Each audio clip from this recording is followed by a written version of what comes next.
On est parachat Acharemot Kedoshim, Medaber Israël Chavim Miranana. On a un sujet particulièrement intéressant et à la fois pratique et très très très élevé. C'est Kedoshim Tihiu, soyez saints. Soyez saints. Je vous lis le pasouk. Medaber Hashem Moshe Lemor, Daber El Kol Adat Bnei Israël. Parler à toute l'assemblée d'Israël. Oui.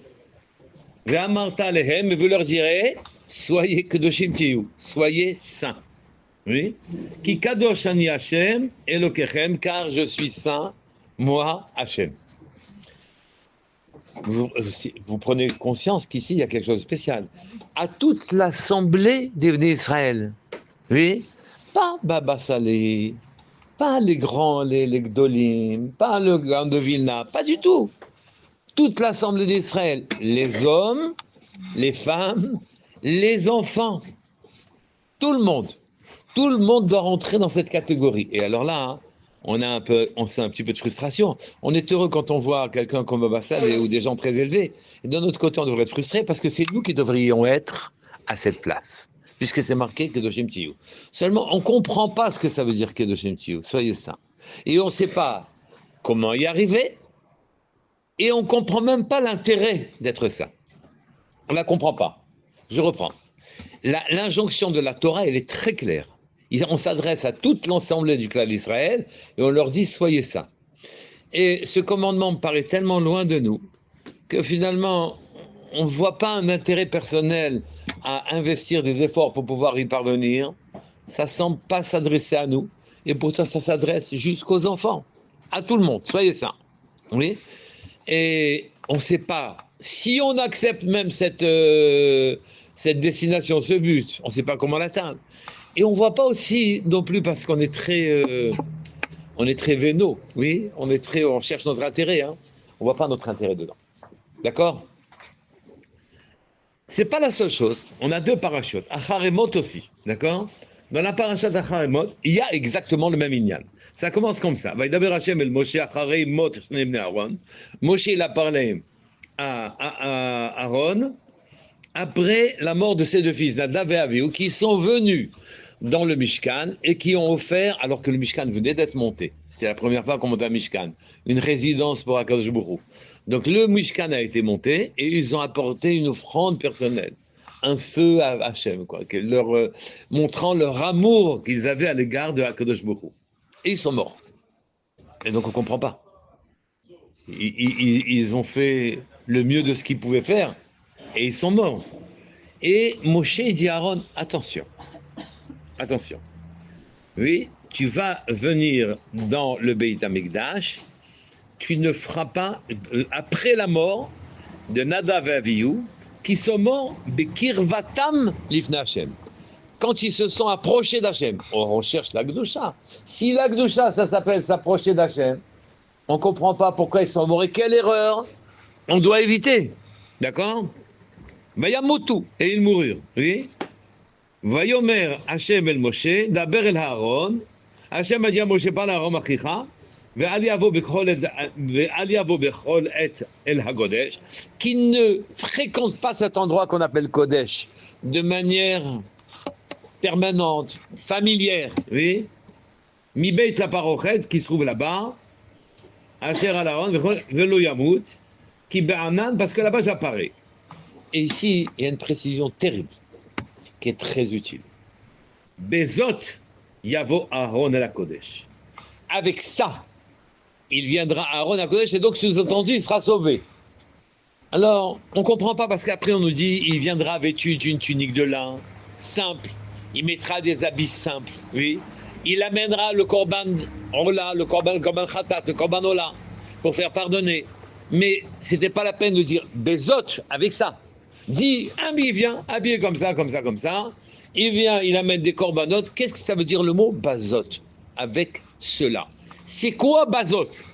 Bezot. Bezot, c'est un renseignement qui renferme beaucoup d'informations très précises.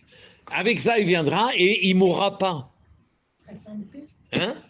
Mais ça veut dire quoi? Je parle très pratiquement. Puisque ce commandement s'adresse à nous tous sur Terre, même les bébés, alors à ce moment-là, il faut comprendre qu'est-ce que ça veut dire, qu'est-ce qu'on doit faire. Selon le commandement d'Akadosh Baruch Hu, on ne doit pas... Hein? Non, l'istot yemina lo smola. D'accord. Je fais une offrande personnelle. Qu'est-ce qu'il y a? Ne pas inventer des... Je viens amener une déctorette à Hachem. Ben, expression de mon amour. On va rester dans les limites. Voilà. De sa façon à lui. Dans les limites. Alors, on va expliquer. Et quand vous allez sortir d'ici, vous allez dire, oui, ça m'intéresse ce chemin-là. Ce chemin-là, il m'intéresse. Je reprends. Tous les chachamim disent, oui, on a la mitzvah, on est venu sur terre pour quelque chose de bien précis. Je vous le lis, d'accord? Tachlit Adam, le but de l'homme sur terre, lavo leyede nevoua, c'est d'arriver à être un prophète. Pas moins que ça, d'accord? Ve'asagat elokut, et pouvoir percevoir clairement par ses sens la présence divine. Celui qui n'a pas fait ça dans sa vie, il n'a rien fait. Bien sûr qu'il a fait des tours de manège, il a acheté une Tesla, il a même des fois propriétaire de Nadlan et propriétaire de bâtiments, tout ça, il n'a rien fait. Il n'a rien fait, c'est de la terre, tout ça c'est de la terre, d'accord? Et donc le but de la vie, Tachlit à Adam, hi lavo leyedei nevoua va'asagat elokit, on doit arriver à éveiller chez nous les aptitudes à être quelqu'un de vraiment bien. On doit les réveiller. Kemama Katouf, c'est ce que nous dit dans la Torah, oui, Ani Hashem Elokechem, je suis l'Éternel votre Dieu, oui, Asher Otsiti Etrem Meret Misraïm, je vous ai fait sortir d'Égypte. Et alors nous on dit, bon, bah d'accord, sorti d'Égypte. On n'est sorti pas que de l'Égypte, on est sorti du Maroc, de l'Algérie, de la Tunisie, on est sorti de tous les pays que vous voulez, oui. Sortir d'Égypte ici, c'est qu'on est sorti, je vous ai fait sortir de vos limites. Vous avez vu des choses qu'on ne voit pas. Vous avez entendu des voix qu'on n'entend pas. Oui, je vous ai fait sortir de toutes vos limites naturelles. Alors maintenant, vous allez comprendre que il vaut mieux avoir atteint une fois un but, oui, et pour ensuite essayer de le retrouver. Donc je vous ai fait sortir de toutes vos limites. Liyot lachem le Elokim. Pour être pour vous un Dieu. Donc si vous voulez être un Dieu, si vous voulez que je sois votre Dieu, eh ben, moi je suis Kadosh, vous devez être Kadosh. C'est comme comme on a dit ici, Kedoshim Tihiu, vous serez tous Kadosh. Ki Kadosh Ani Hashem Elokechem, car je suis Kadosh, moi l'Éternel votre Dieu. En fait, ça nous paraît bizarre, c'est parce que Hashem il est Kadosh, alors nous on doit être Kadosh. C'est qu'en vérité, ceci renferme la véritable raison. Hashem dit je suis Kadosh. Et donc, si on doit vivre ensemble, Kaviachol, oui, il faut que vous deveniez Kdoshim. Keilou, désolé, mais si vous voulez être ami avec des traders, il faut que vous connaissiez la bourse. Si vous voulez être ami avec des médecins, il faut que vous connaissiez l'aspirine, oui. Si vous voulez être ami avec des avocats, il faut être habillé en noir, marcher dans les couloirs en courant, avec une sacoche, et un code civil dans la main, ou civil, code pénal, ouais. Donc vous pouvez pas faire autrement, c'est pas possible, d'accord? Rapprochez-vous de moi, devenez Kadosh. Devenez Kadosh, oui, mais comment on fait? Comment on fait pour ressembler à Hachem? C'est difficile, c'est pas possible. Ça nous paraît inaccessible et puis ça nous paraît tellement inaccessible qu'on n'y voit pas l'intérêt. Donc il va falloir cheminer petit à petit pour comprendre quel est notre intérêt dedans. Et notre intérêt est écrit directement dans le passage. Maintenant il est écrit. C'est marqué Ani Hashem Elokechem Asher Otsiti Etrem Eret Mitzrayim. Je suis l'Éternel, votre Dieu qui vous a fait sortir d'Égypte. Liyot lachem les Elokim, pour que je sois les Liyot, pour que moi je sois pour vous les Elokim, pour être en Dieu. Eh bien, il y a un lamed de trop. Ce qui aurait dû être écrit, c'est Liyot lachem Elokim, pour que je sois pour vous Dieu. Oui, ça veut dire les Elokim. Et mes rabbanim m'ont appris qu'en vérité ici, c'est qu'il faut lire ce passage comme ça. Liot lachem le Elokim, ça veut dire que pour que vous soyez, vous, des dieux. Liot lachem, pour que je sois pour vous une aide, un soutien, pour que vous soyez divins. Oui. Et là, hein, on a passé une étape, c'est qu'au moins il y a un intérêt évident cette fois-ci, c'est qu'on doit prendre une autre dimension que celle qui nous est naturellement attribuée. On doit faire comme un Pessah. Pessah, ça veut dire on saute. Akadosh Baruch Hu, il a sauté à Batem d'Israël et il les a sauvés. Et quand Akadosh Baruch Hu, il saute, eh ben, le monde entier, il saute, en tout cas les Juifs, ils sautent. D'accord? Et nous, on est obligé de sauter de notre niveau anodin, niveau pachout, oui, de monter à un autre niveau. Voilà, c'est de monter à un niveau. Donc ça a été dit, c'est clair, c'est comme ça, l'enjeu, il est clair, d'accord?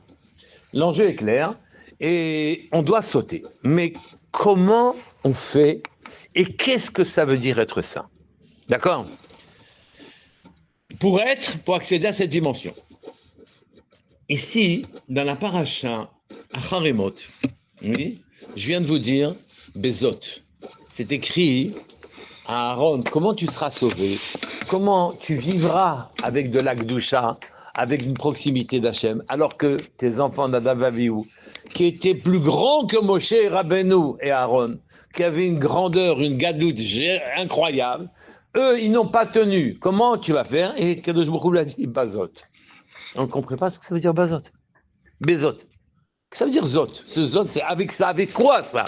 C'est quoi ça? Oui. Je voudrais un sido. Oui. Et Bezot. C'est quoi Zot? Vient le Chidush Harim et il nous donne une explication magnifique. Oui. C'est qu'il nous dit, il n'y a pas pour nous de possibilité claire d'être kadosh. C'est la raison, c'est ce qu'on sent. Il n'y a pas de possibilité pour nous d'être kadosh. Ça n'existe pas. Il n'y a aucune. On touche pas de la gdusha. On n'y arrive pas. Oui. On n'y arrive pas.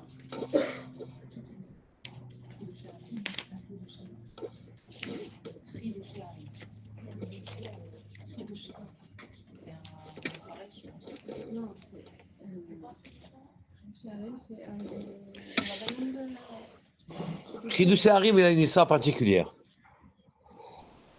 C'est le nom d'un livre. C'est le nom de son livre. On appelle généralement les tzadikim du nom de leur livre. D'accord? Oui. En vérité, c'est le Rav de Gour. Il était le talmid du José Miloublin. Et il a changé de Rav. Parce qu'il pensait que.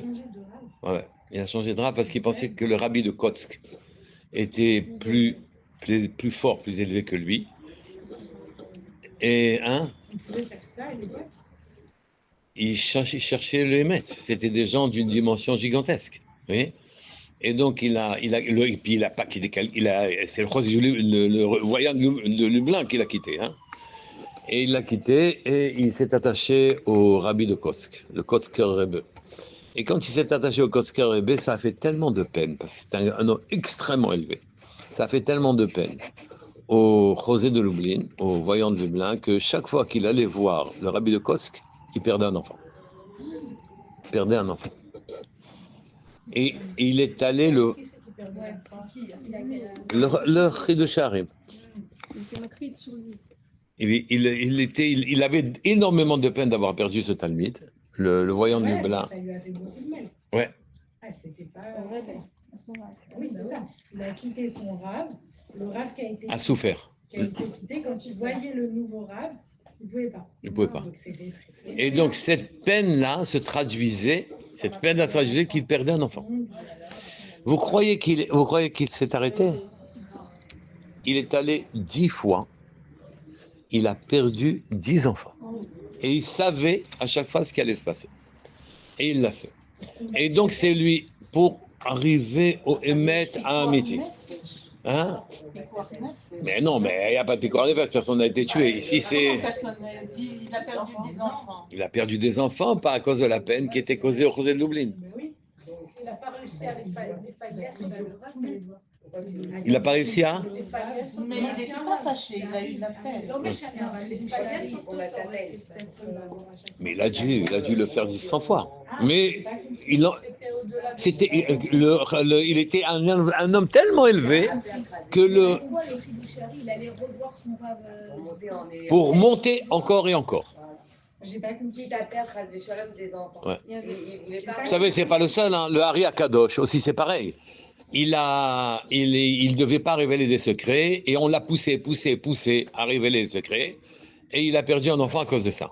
Parce que je vous dis, je t'ai dit de ne pas révéler. Il a dit je révélais.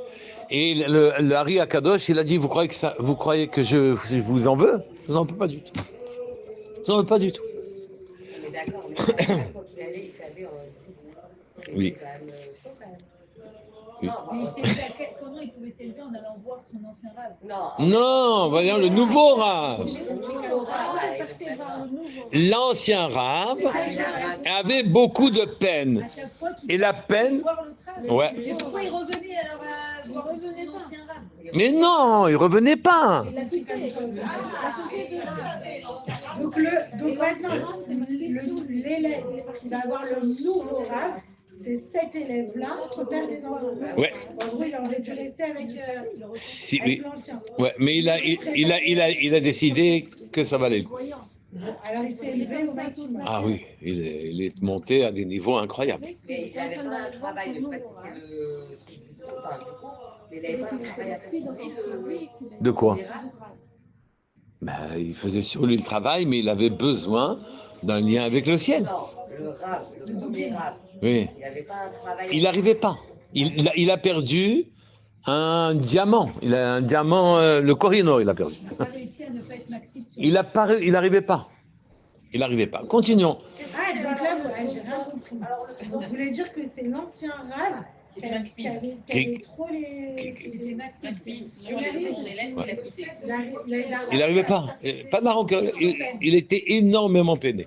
Car à cause de la grandeur de son talmide qu'il avait perdu. Ouais, c'est pas notre niveau, on ne peut pas comprendre. Alors c'est l'ancien rave. Et donc le... C'est l'élève. Il avait énormément de peine. L'élève. C'est l'élève qui perdait. C'est ce que j'ai compris. Alors, en quoi Attendez, revenons au sujet. Ouais. Et donc, enfin, je vous finis l'histoire quand même. Et donc, il a élevé tous ses petits-enfants. C'est le Chiddushei Harim qui, comme il perdait ses enfants, c'est lui qui élevait ses petits-enfants. Et donc, il y a eu un trou de génération. Il y a un trou dans les générations. Et à 18 ans, lui, il a demandé à son petit-fils, le Sfatemet, de prendre la suite de c'est son petit-fils, lui, le Sfatemet, de prendre la suite de sa Kéla, de ses trucs. Et le petit-fils, il a dit, j'ai 18 ans. Parmi tes Talmidim, il y a des Mekoubalim. Moi, je ne peux pas, à 18 ans, gérer des Mekoubalim. Je ne peux pas. Alors, il lui a raconté la fameuse histoire que je vous ai déjà racontée. Oui. Il a raconté la fameuse histoire. Il a dit, écoute, il y avait un monsieur qui a œuvré toute sa vie. Il est monté une haute montagne. C'était un homme qui aimait l'alpinisme. Il est monté une haute montagne. Il a peiné, 1000 mètres, 2000 mètres, 3000 mètres. Il n'avait pas les instruments actuels. 4000 mètres, il arrive à 5000 mètres d'épuisement, il a réussi. Il se pose sur le sommet et il se repose. Et au sommet, il entend une voix fluette d'un enfant qui chante. Il dit, d'où tu sors, toi? Qu'est-ce qui se passe? Comment tu es là? Et l'enfant lui dit, non, moi, je suis né sur la montagne. Toi, tu as été obligé de monter. Moi, je suis né à ce niveau. Et c'est ça qu'il lui a dit, le Chiddushei Harim, toi, tu es né à ce niveau, ne t'inquiète pas. Familiarise-toi avec cette idée-là, et tu verras qu'à ce moment-là, ta place, elle est celle que je te donne, tu vas me remplacer. Donc voilà. Donc le Chiddushei Harim, il est venu et il a expliqué ce Bezot. En fait, ça va nous donner aussi quelque chose d'intéressant concernant le passage de la mer. Les Bnei Israël se sont retrouvés avec les Égyptiens qui les poursuivaient, qui voulaient les tuer. Et les Égyptiens qui voulaient les tuer, les bêtes sauvages des deux côtés du désert, et la mer devant eux. Oui. Et Moshe a poussé, a fait une plainte à Akadosh Baruch Hu, une prière à Akadosh Baruch Hu, et Akadosh Baruch Hu a dit à Moshe, Matitza'ak elai, daber el ben Israël ve'Yesaou. Qu'est-ce que tu... C'est le moment de prier maintenant. Dis aux enfants d'Israël, ve'Yesaou et qu'ils passent. Quoi qu'il passe? Il y a la mer. Qu'est-ce que tu veux, la mer, c'est... Quoi ça veut dire quoi qu'il passe? Daber el ben Israël ve'Yesaou. Qu'il passe el ben Israël et ça ira. Oui.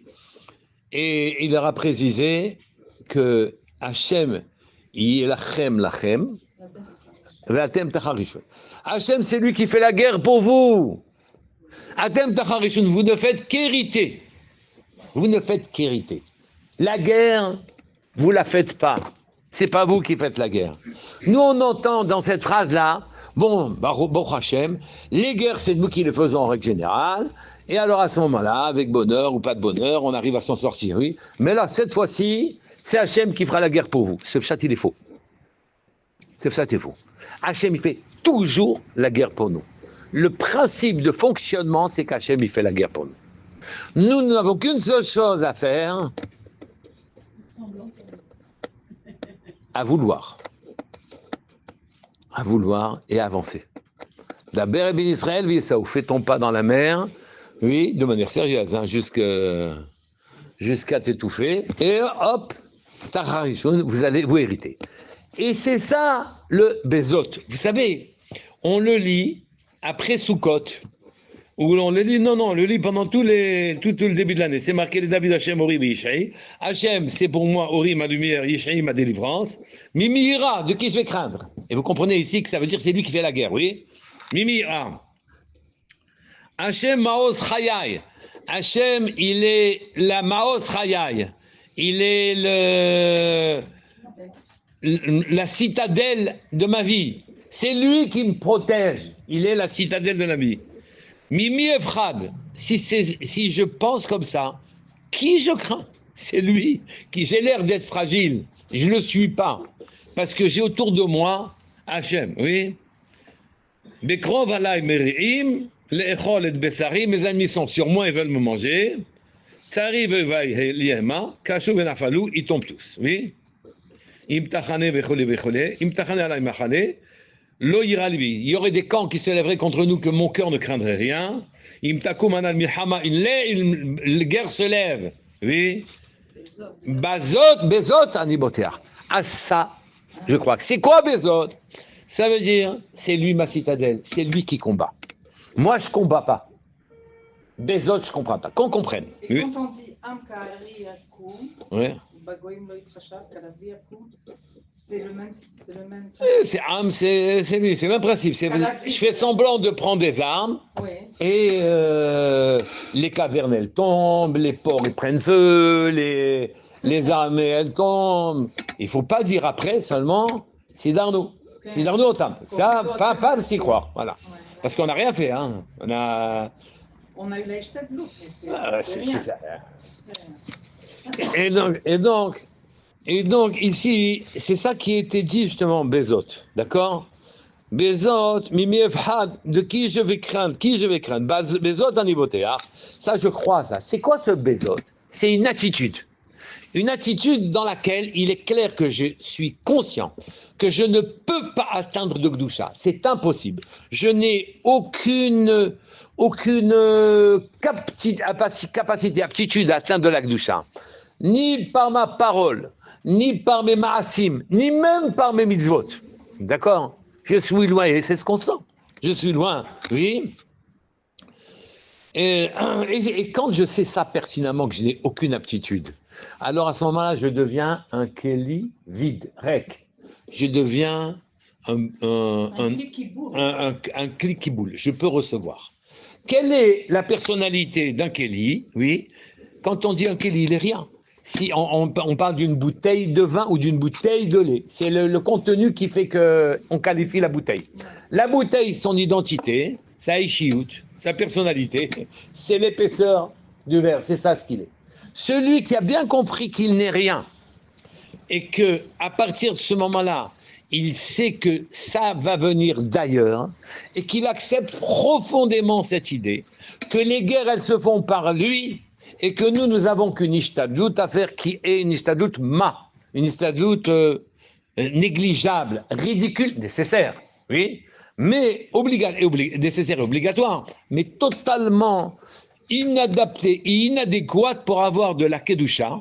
Celui qui est dans cette disposition-là, alors que Akadosh Baruch Hu, parenthèse, la sitra hara ne peut pas le toucher, le côté tordu ne peut pas le toucher, et alors à partir de ce moment-là, il reste pur, par sa vacuité, il reste pur par son inexistence.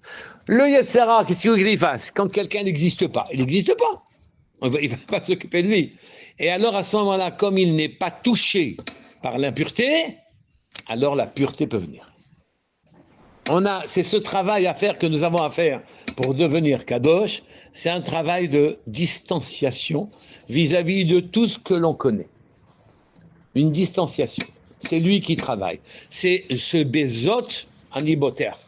Cette disposition-là, qui allie d'un côté un bitoul total de soi. J'ai rien à... Oui. Hier, quelqu'un m'a posé une question, il avait un problème dans un de mes Magidei Shurim, il m'a posé une question, et il m'a dit, j'ai un problème avec celui-là, il pose des questions intelligentes, mais il n'entend pas les réponses. Oui, et jamais j'ai des réponses qui conviennent à ce qu'il... Jamais j'ai des réponses qui conviennent à... qui rentrent dans sa tête et qui disent ça, c'est bien. Oui, jamais. Je lui dis, mais c'est normal, en vérité. Il m'a dit, quoi, c'est normal? Je lui dis, bien sûr. Le maximum que puisse faire un Magichio, un père, une mère, un éducateur, c'est d'éveiller chez la personne des ressources qui lui permettent de trouver ses solutions. Pas la peine d'essayer de donner des solutions à quelqu'un, elles lui sont étrangères fatalement. Il commence par dire non avant d'entendre la fin. Brichalal, il est fatigué au milieu, déjà. Oui. Et donc, à ce moment-là, ce qu'on doit faire de manière générale, c'est apprendre aux gens, leur donner des éléments, leur présenter les situations de telle sorte que, à ce moment-là, ils trouvent en eux, les réponses aux choses. C'est ça la chose. On peut donner un exemple, concret. Et c'est pas concret ce que je viens de dire. C'est concret, mais une fois qu'un exemple, ça peut être... Par exemple, il... Vous parlez de Arna, c'est ça que vous parlez? Non, Arna, j'existe, mais je me plie. C'est un bitou, on s'en fout. Voilà. Je vais être encore plus précis tout à l'heure. Mais sur ce que je viens de vous dire maintenant, c'est évident que les safotes ne sont pas les mêmes. Chacun, il a son étincelle personnelle, il a son monde, il a sa manière de voir et il a sa manière d'entendre une réponse. Si jamais on ne lui met pas exactement les mots qu'il faut au moment où il faut, dans l'émotion qu'il faut, il dit oui mais. On ne peut pas s'en sortir. Pour s'en sortir, il faut qu'il lui apprenne à supporter, à écouter jusqu'à temps que monte en lui la réponse qui lui est personnelle. Et donc, il faut qu'on s'écrase un peu, qu'on attende un peu, et qu'à ce moment-là, les choses montent. Il faut apprendre ça à tout le monde, de manière générale. Et il ne faut pas que le Magichiour s'énerve, ou que le père s'énerve, parce que c'est pas... Quand on parle d'une safa méchoute faite, elle est fausse. Une langue qui permet de comprendre, c'est pas vrai. Chacun, il a sa langue et chacun, il a son monde. Mais l'artiste, c'est celui qui éveille les caractéristiques chez l'autre de telle sorte qu'il lui fait comprendre des choses qu'il ne savait même pas qu'il savait. Et c'est ça le travail. C'est ça tout le travail. Mais c'est une parenthèse que je viens de faire là. D'accord? Revenons à Zot. Bezot Aniboter. Dans ça, je crois que si je me vide de volition, de volontaire, de vouloir, oui, je vais aller un tout petit peu plus loin après, alors à ce moment-là, la sitracha ne peut pas me toucher, puisque j'existe pas. Et alors, si j'existe pas, il y a des chances qu'un jour va pouvoir habiter avec moi, monter avec moi, sur moi. Et c'est ça qu'il lui a dit à Aaron.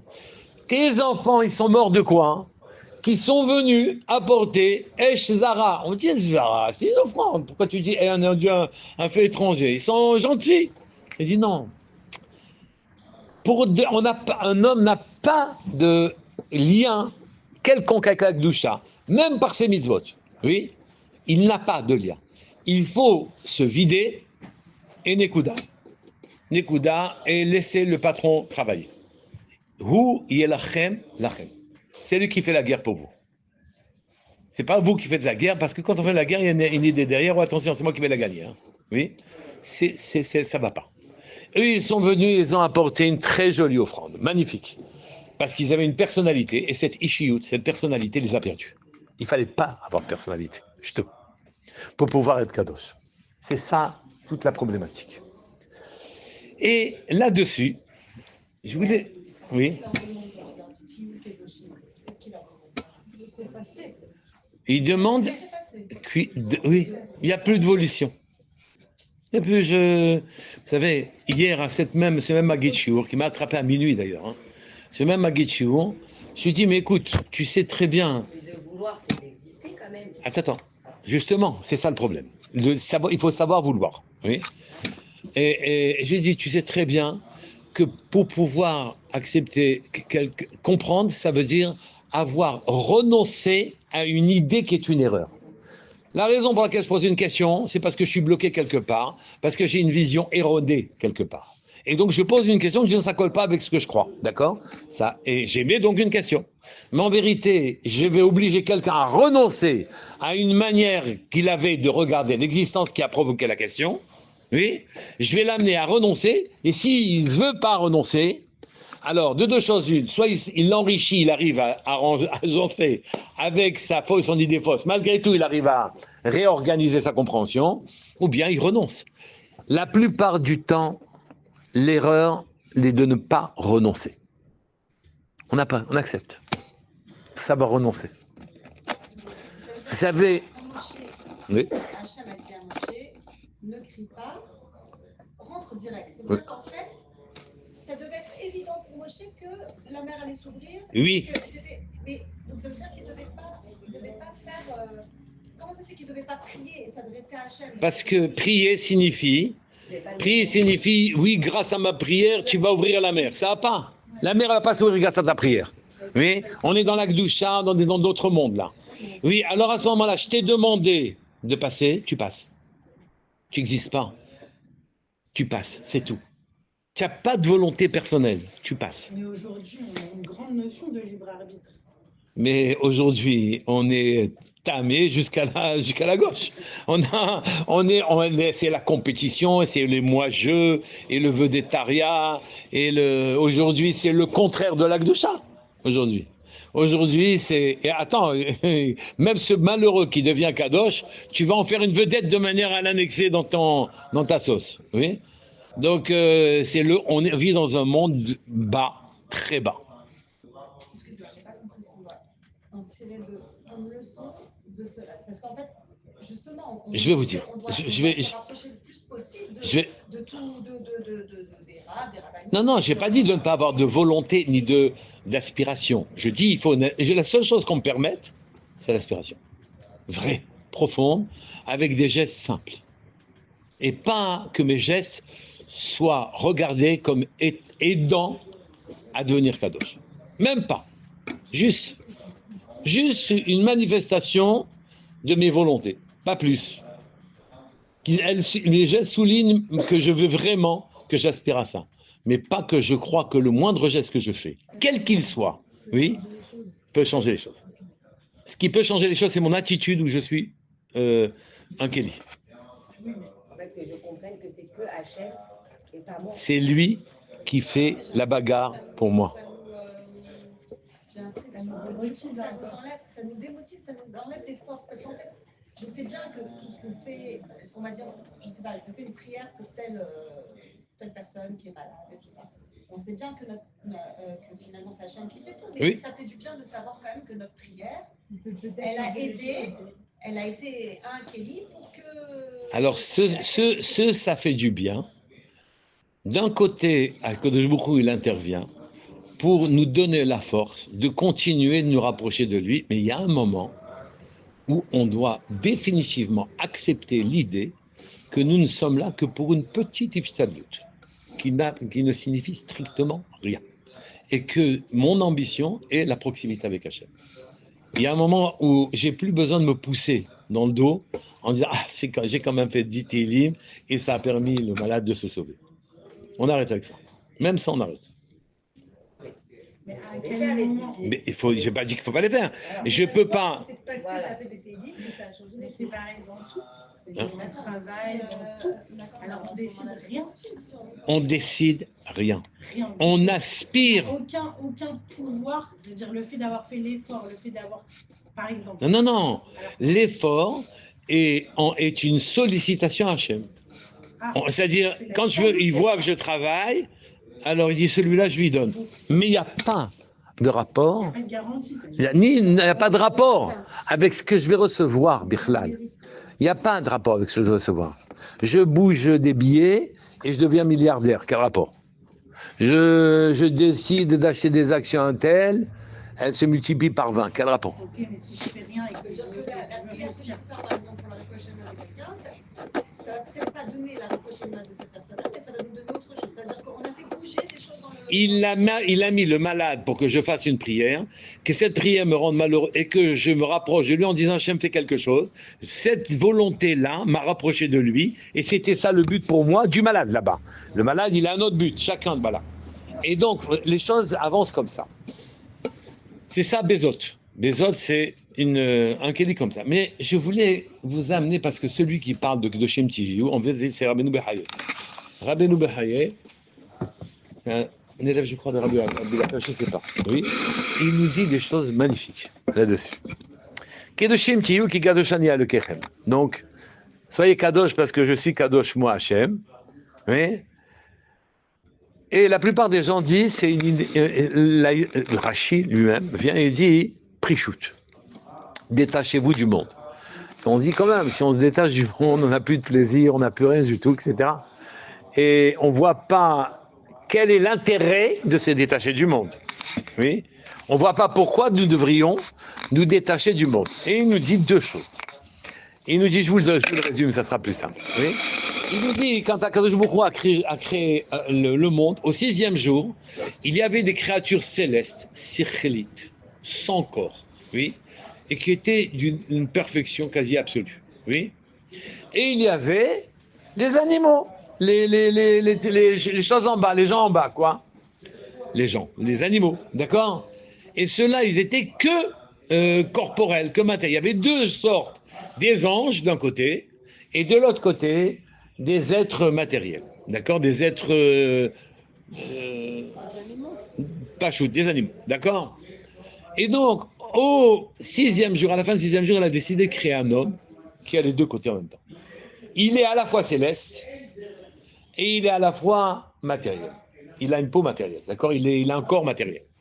Et c'est avec son ratson qui bascule malach ou qui bascule homme. La plupart du temps, le curseur, il est dans homme, matériel, matérialiste, etc.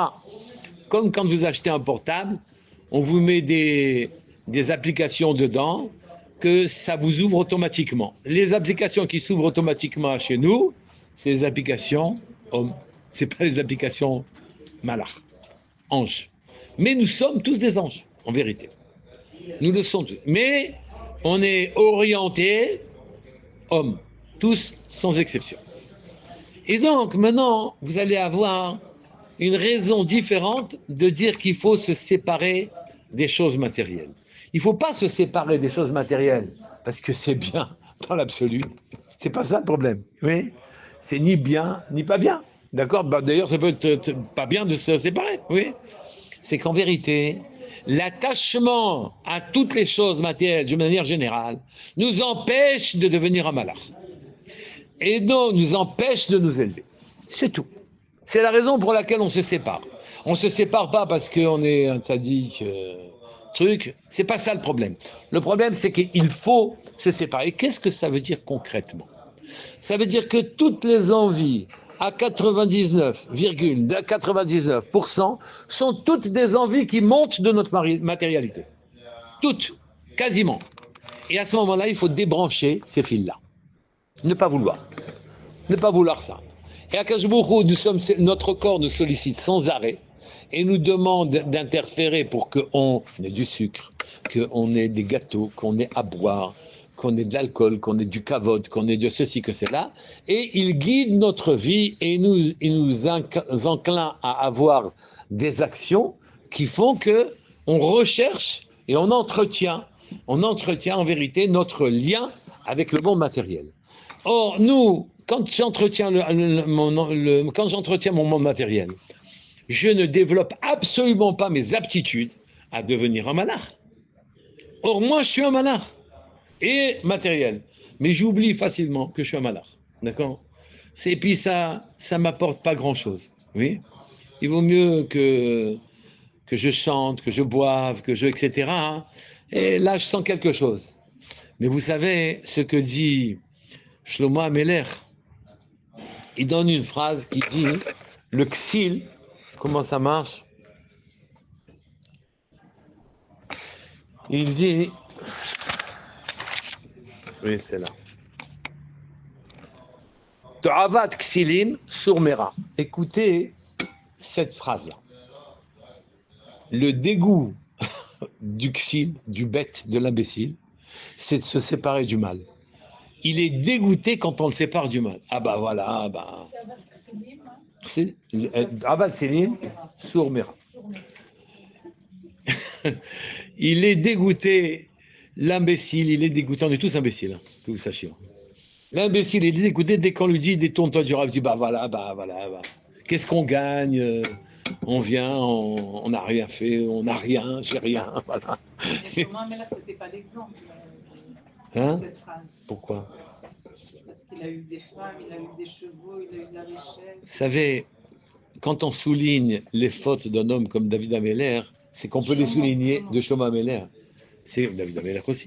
Quand on souligne les fautes, ça veut dire qu'on peut les énumérer. Nous, nos fautes, on ne peut pas les énumérer. Mais On peut aussi Sourmera, c'est-à-dire lui en tant que roi. Et lui, il avait une vie, il avait des sollicitations qui étaient un peu supérieures aux nôtres, je crois. Au niveau des épreuves, au niveau des femmes qui lui courent après, au niveau des trucs, etc. Et que donc, il se retrouve dans des situations dans lesquelles il faut surmonter. Ouais.